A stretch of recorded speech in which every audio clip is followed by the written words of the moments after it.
തീർച്ചയായിട്ടും ഇപ്പൊ ഒരു പ്രസന്റേഷൻ ഒക്കെ ചെയ്യുന്ന സമയത്ത് ആളുകൾ ബോറടിക്കാതെ കണ്ടിരിക്കാൻ എന്തെങ്കിലും ടിപ്പ് ഉണ്ടോ? അതായത് ആളുകൾ ഭയങ്കര ഇൻട്രസ്റ്റിംഗ് ഉണ്ടാവണം, അത്രേ ഉള്ളൂ. ഒരുപാട് ടിപ്സ് ഉണ്ട്. വളരെ സിമ്പിളായിട്ട് യൂസ് ചെയ്യാൻ പറ്റുന്ന ഒരു കാര്യം എന്താണെന്ന് പറയുകയാണെങ്കിൽ, ഞാനിപ്പോൾ സ്റ്റേജിലേക്ക് കയറി, എന്നിട്ട് ഞാൻ പറയുകയാണ് എൻ്റെ പേര് ദീപക് ബി, എൻ്റെ ക്വാളിഫിക്കേഷൻ ഇന്നതാണ്, എൻ്റെ കമ്പനി ഡീറ്റെയിൽസ് ഇന്നതാണെന്ന് പറയുമ്പോൾ തീർച്ചയായിട്ടും ഓഡിയൻസിന് അത് ബോറടിക്കാനുള്ള ചാൻസ് ഉണ്ടാവില്ലേ? പ്രത്യേകിച്ച് കുറേ ആളുകളുടെ പ്രസൻറ്റേഷൻ നടക്കുന്നൊരു വേദിയും കൂടെ ആണെങ്കിൽ.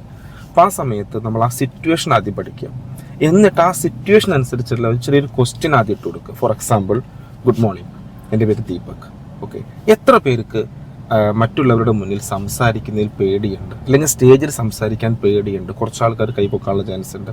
അങ്ങനെ പല പല സിറ്റുവേഷൻസ് നോക്കിയിട്ട് ചില ക്വസ്റ്റ്യൻസ് ചോദിക്കുമ്പോൾ ഓഡിയൻസ് നമ്മളോട് കണക്റ്റഡ് ആവാനുള്ള ചാൻസ് ഉണ്ട്, അവർ എൻഗേജ്ഡ് ആവാനുള്ള ചാൻസ് ഉണ്ട്. തുടക്കത്തിൽ ആ ഒരു എൻഗേജ്മെന്റ്, ആ ഒരു വേക്കപ്പ് കിട്ടിക്കഴിഞ്ഞാൽ പിന്നെ നമുക്ക് വണ്ടി ഫസ്റ്റിലിട്ട് പോകുന്ന പോലെ നമുക്ക് എന്ത് ചെയ്യാം, എടുത്ത് പോകാനുള്ള ചാൻസ് ഉണ്ട്. അപ്പോൾ എപ്പോഴും ബോറടി മാറ്റാനുള്ള ഏറ്റവും simple tip, start with a good question. ഒന്ന് യൂസ് ചെയ്ത് നോക്കണം, പക്ഷേ സിറ്റുവേഷൻ പഠിക്കണേ. ഓക്കെ.